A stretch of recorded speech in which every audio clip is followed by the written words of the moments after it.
to the SEC Unfiltered channel, folks. I'm your host, Dave Shumate. I'm here to give you one New Year's resolution for all 16 SEC basketball programs heading into conference play next Saturday. But before we get going, guys, this segment is brought to you by our buddies over at RHOBACK. Go to RHOBACK.com and use code SECU for 20% off your first purchase. I got a ton of stuff for my family from RHOBACK, and even my buddies trying to get presents for their dads and stuff like that. And I'll always send the code out, 20% off if you're a first-time user for RHOBACK.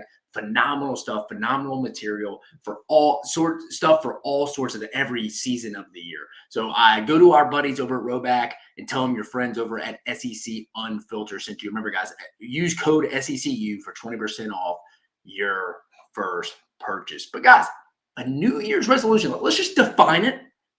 It's a tradition of setting goals to improve oneself at the beginning of the year. Guys, we always see it. So many people go back to the gym, try to turn that new leaf at the beginning of the year, get in the sauna, get on this treadmill, hit the weights, whatever you got to do, change your diet. I said Sonics, I was looking at one earlier, but everybody tries to change their ways heading into the new year in 2025, and that's when the conference play starts of arguably the greatest non-conference performance in college basketball history, at least in the last 20, 25 years. In the conference it goes back to mind is the 2010, 2011 UConn team with Kemba Walker. And it's on that same level of the Big East with that UConn team. It's the Big East 2010, 2011, and it may even be better. But again, as we all know, Auburn, phenomenal run, looking like a dominant team right now. But even they have some stuff they could potentially work on or could avoid. So let's get right to it, folks. Let's get right to it. Going in alphabetical order, Alabama, team with high expectations heading into the season. Too many good shooters on this team. Too many good shooters across the board. I mean, right now you're shooting at 31.7%. I mean, there's too many good shooters on this team.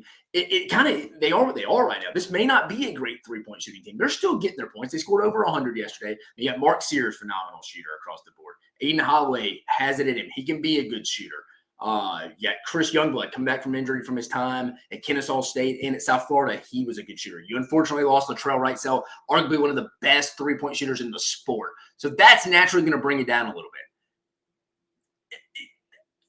Can it improve significantly at what it is already right now? I mean, at 31%, I don't know. I mean, I think this team can get up in the 35 to 35, 36 range. I think at the end of the day, though, this may not be a great shooting team across the board. They're going to have their nights. And when they do shoot well, like Aiden Holloway, Mark Sears were shooting yesterday, it can be night lights out for most teams across the sport. Now, when they don't shoot well, they leave the ability for teams that they are much more talented in to play with them for most nights. So the three-point shooting is going to have to improve. It's going to have to improve. Will it significantly? I doubt it. Because, again, we're at a 13-game sample. I mean, at some point you kind of are what you are. And, again, we got 18 conference games. I think Alabama could be in that 35, 36% range, but it has to improve if the Tide wants to go hit another one of their realistic goals going into the season. That is to win the SEC regular season title. You know, NATO puts a ton of weight, a significant amount of weight on that. Moving to the Arkansas Razorbacks, offensive rebounding here for the Razorbacks is something I would be a little bit concerned about. They're really only getting one shot at a time. I mean, 28.4% offensive rebounding percentage according to our guy, Ken Palm. That ranks 235. That's not going to get it done. That's putting a lot of pressure on guys like Boogie Flan, Adu Thero, DJ Wagner when he plays, and Ellie Davis when he's going. Like, you're going to have to shoot at a high percentage. You have to shoot at a high percentage right now. They're shooting 59.3% from the field, 36.1% from three-point range.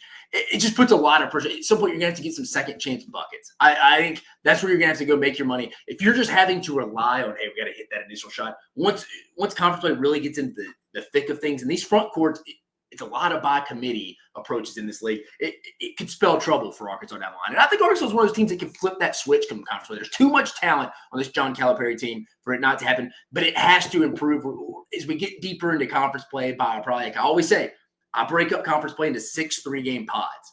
If you can go 2-1 in those and finish 12-6 in conference play, you have a good shot to go compete for the title, especially this year. Because teams are going to take losses. But I have a hard time seeing Arkansas compete for that if they're just settling for one shot and that's it. That's just putting a lot of pressure for you to go shoot well every night. And that's just not realistic. So for Arkansas, it's got to be that New Year's resolution, guys. Come on, Cal. We got to get going. Offensive rebounding, heading to the Plains, the Auburn Tigers. I mentioned it. I hate saying it because there's really nothing you can really pick on Auburn. And they do have a loss. It's like they're unbeatable. They've been playing like it for most of the season here. I mean, they really have. But they're one loss to Duke. But it's got to be injuries, probably more forced turnovers. I mean, they're averaging 16.5% on defensive turnover. The turnover percentage, according to our guy Kim Palm, that ranks 239. Usually, Bruce Pearl teams are a little bit better than that. They're a little bit better. And even some of the bigger games, I mean, I think they only forced 4 or 5 against Duke. Again, that Auburn only had 8. It was a pretty well-clean game at Cameron that they lost. But I think injuries will be key here. Again, obviously, they had a little bit of a scare with the Janai Broome shoulder injury, but he seems to be fine. Maybe you could make a case to Hod Pettifer getting a more consistent role. Again, he's got Chad Baker-Mazzaro. I think he's a key aspect. You need him to stay healthy. Chaney Johnson, if something were to happen to him, that hurts your front court depth. Same with Dylan Cardwell. Stuff like that. Denver Jones would be tough to go down. I mean, that's another guy right there. Janai Broome can't go down. And then I think it's a guy like Denver Jones because he's a phenomenal defender as well. And I think Chad Baker-Mazzaro kind of gives you that juice. He kind of gives you that juice that you just need, that kind of X factor, that edge, that edginess. And sometimes it can go too far. But again, I think that's key as you're trying to make it through an 18-game conference schedule. But for Auburn, it's going to be injuries. It's going to be injuries for me. And it's going to be, if we're really going to go get into a numbers game and get into the weeds, let's start getting those turnovers up. And that's very possible because Bruce Pearl and them are relentless on the defense. They're going to come meet you at half court most of the time and get in your face and be all good on-ball defenders. But for Auburn, New Year's resolution, injuries, they need some more turnovers on defense. Florida, just continued front court development, in my opinion here. Just continue front court develop across the board for me here. Again, I love the guards. I love Walter Clayton. I love Elijah Martin. I love Will Richard. I think Alex Condon does a good job in that front court. The guys I'm looking at, though, Thomas Howe and Ruben Chinulu. Those are the guys I'm looking for. Chinulu was the Washington State transfer. I'm looking for a little more out of those guys. Now, they've been fine. Again, I think Florida's one of the more slept-on teams in the entire sport. Has the schedule been difficult? No, but I appreciate the way they battled back, came back in that jump man challenge against North Carolina. That would be my 2 cents there heading in. They go to Rupp to open up conference play on Saturday. That would be my 2 cents there. Improved throughout the season and staying healthy, like I mentioned with Auburn there. That front court for the Gators with Thomas Ha and Ruben Chinulu, that would be my New Year's resolution for Todd Golden in that bunch. Georgia, keep the stove high. And what I mean by that, we saw it yesterday. You can't slack. And this is a team that most of their better players are younger guys. Silas Demery, young cat. Asa Newell, McDonald's All-American true freshman. Those are the guys who are going to have to step up. And you can't hit that wall. I'm not saying they are. It's just a little bit of a concern. You saw it a little bit yesterday. And again, Tennessee versus Middle Tennessee State about a week ago. Georgia against South Carolina State yesterday. Some of these Christmas break games where there's really no atmosphere, they're kind of getting conference plays right there. It's on the horizon. We can see it. We're looking ahead a little bit. Maybe Georgia's looking ahead a little bit to Ole Miss in that game where they open up. I mean, it could be anything, but I think it's just eyes on the prize. You got to stay motivated, bring the same energy game to game in this 18-game conference schedule where you can go hammer home your NCAA tournament resume. That would be my concern for Georgia. Can they do it night in, night out when you're younger, when you're better talent? And the guys you need that are going to have to extend your season are younger cats like Demery, Ace, and Newell. So that would be my New Year's resolution here for the Georgia Bulldogs. Kentucky, I think it's find your rotation a little bit. People maybe, what the hell is this guy talking about? Again, you saw it against Ohio State. I think, again, that was a one-off a little bit. I think Kentucky went to New York, knew they were flying out after, were getting ready, fat and happy for the Christmas break, and just was a complete no-show against the Ohio State team that, I mean, they beat Texas, but they got dominated by, for the most part, by A&M and Auburn. But for Kentucky a little bit, I don't like the lineup offensively when you have Brandon Garrison and Amari Williams in.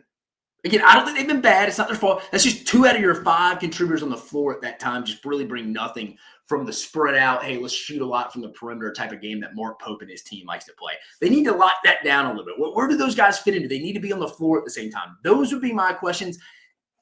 I'm not going to overreact to the Ohio State. It's a first-year head coach. We knew one of these games was going to be dropped. It happens in all sports, folks. There's an adjustment period with a new staff, new culture coming in. Much different culture than John Calipari was running at Kentucky. Got to give Mark Pope, though. I mean, I thought it would have came early in the season, if I'll be honest with you. But it was really the last game for a Christmas break for him. But I think finding that rotation, because, again, I'll be honest with you. When Amari Williams and my guy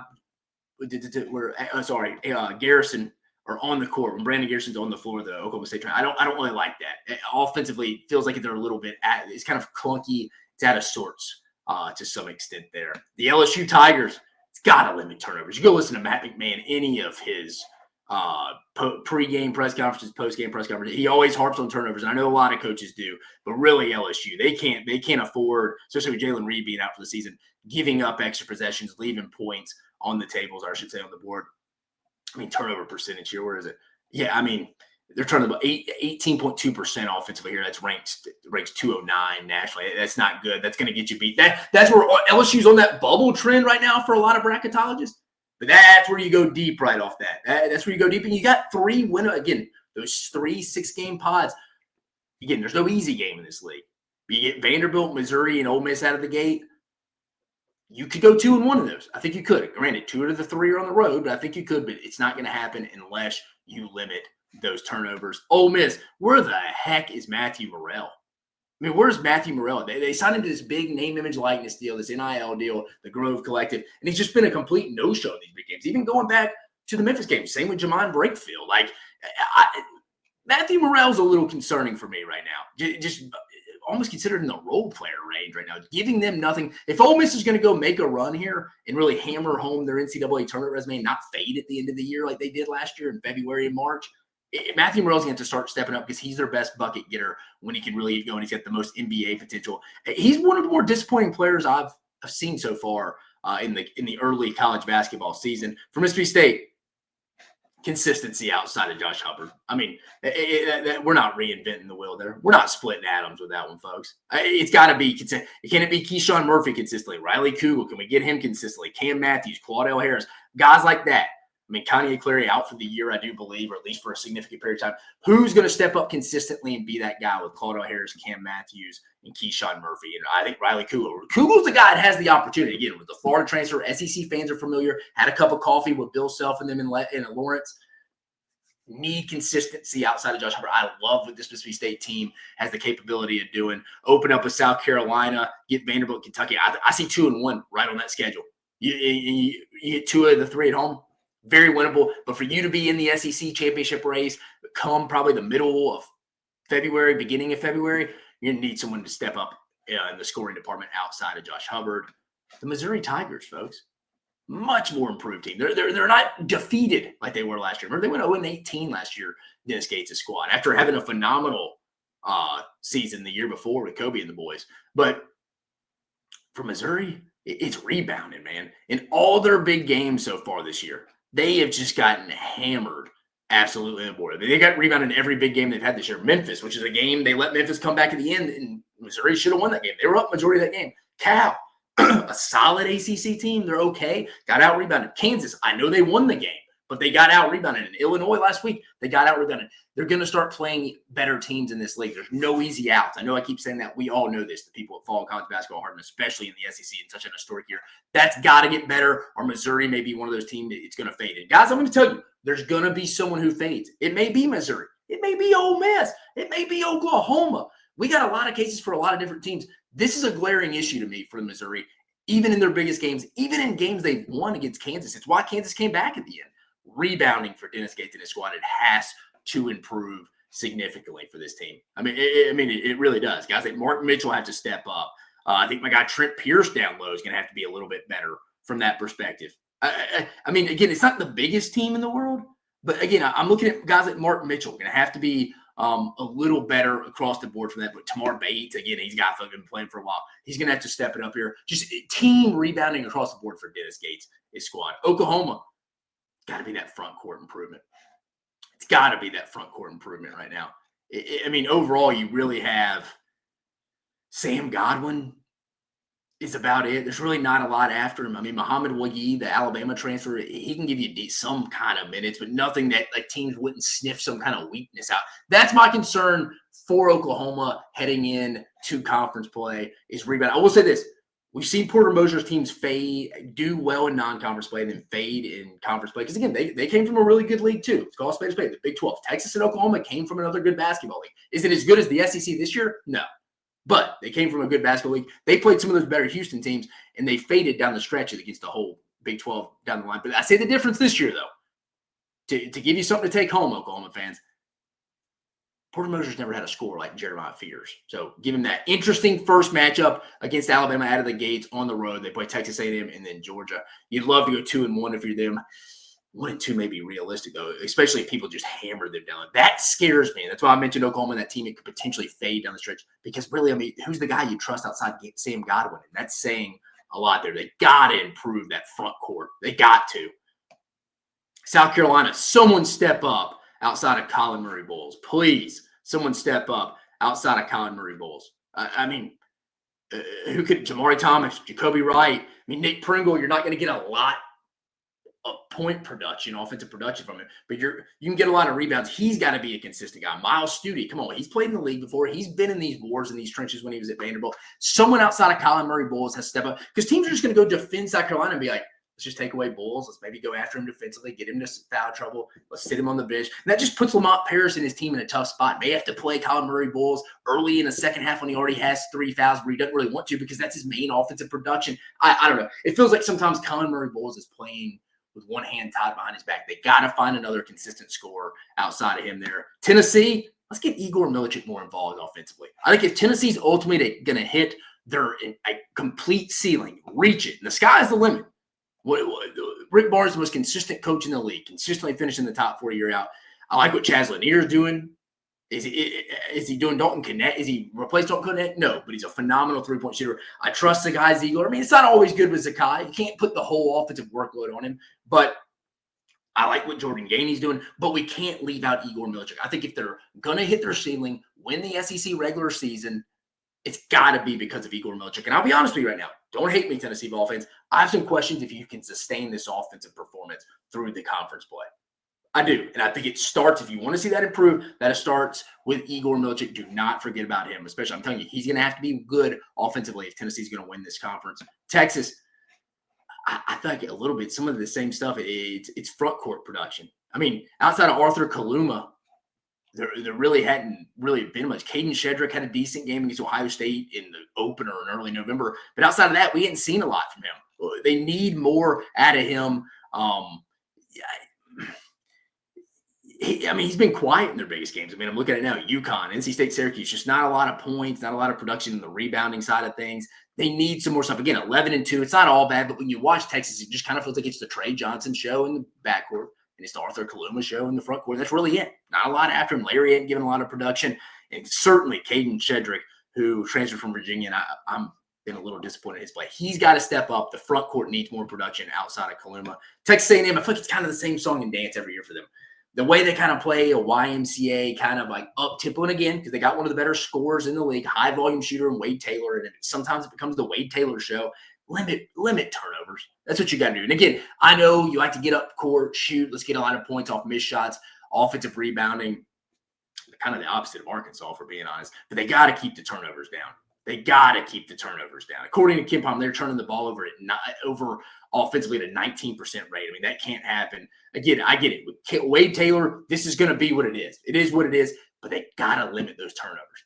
I just don't know what else to say when you go look at it. It's kind of like, I like what they're doing, and they had a better non-conference showing than they've had in the last 3 years. But you got to limit the turnovers if you want to go get one of those high seeds, ultimately in the NCAA tournament. And for Vanderbilt, finally, it's rebounding. It's rebounding across the board there for Mark Byington's team. I mean, this is a team that got out-rebounded by Jackson State now.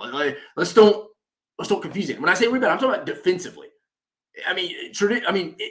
In general, Vanderbilt's not an overly big team, folks. I mean, I'm about to read you their size here. I mean, Jason Edwards, 6'1", AJ Hogarth, 6'4", Devin McLaughlin, 6'4", 6'7", Jalen Carey, 6'8", Tyler Nichols, 6'7", MJ Collins, 6'4", Chris Mannion, 6'5", Grant Huffman, 6'4", Tyler Tanner, 6 foot, and a bunch of guys 6'8", 6'2", 6'5", 6'4", 6'4". It's just not a lot. They're not very big, and it's not Mark Byington's fault. It's his first year, but I think that would be a concern for me if I was a Vanderbilt fan as we enter conference play early in the season. Now, I'll say this. You're playing some teams who struggle to rebound the basketball, too, right out of the gate, too. LSU, Mississippi State, and Missouri. So it may not rear its ugly head till you get in the middle of the season, but, man, I remember watching the Jackson State game. And that's a Jackson State team with Mo Williams, the head coach Mo Williams, and they have not won a game, and you got out-rebounded that game. So it wasn't good. So that's something certainly Mark Byington and them are going to have to improve if they still want to be in that NCAA conversation come middle of conference play, guys. So, man, I had a fun time doing this segment, man. One resolution that teams need to improve, a goal they need to set heading into conference play, into the 2025 conference slate for all 16 basketball programs. Guys, I'm your host, Dave Shumate. Conference play is almost here. We got a couple games tonight. Man, Saturday is going to be an epic day for college football, for college basketball. Again, we got the college football playoffs coming up, but for college basketball, certainly, man, an historic season on the horizon for the SEC, guys. For myself, Dave Shumate here, guys, man, I'm fired up to bring you all the basketball content through the month of April because we're going to have some teams in the Final Four here, guys. And I'm fired up to bring it for you guys. But remember, this segment was brought to you by our buddies over at RHOBACK. Go to RHOBACK.com and use code SECU for 20% off your first purchase. Tell them your buddies over at the SEC Unfiltered channel sent you over. And guys, it's the race to 20,000. 20,000 subscribers on YouTube. If you're not already subscribed, go hit that subscription bell. Go hit the button. Hey, I gave everybody till January 19th, the night of the national championship game. We got to be at 20,000 subscribers there. That is my challenge to you. That is my New Year's resolution to the rest of you guys. But for your host, Dave Shumate, you have a phenomenal rest of your day.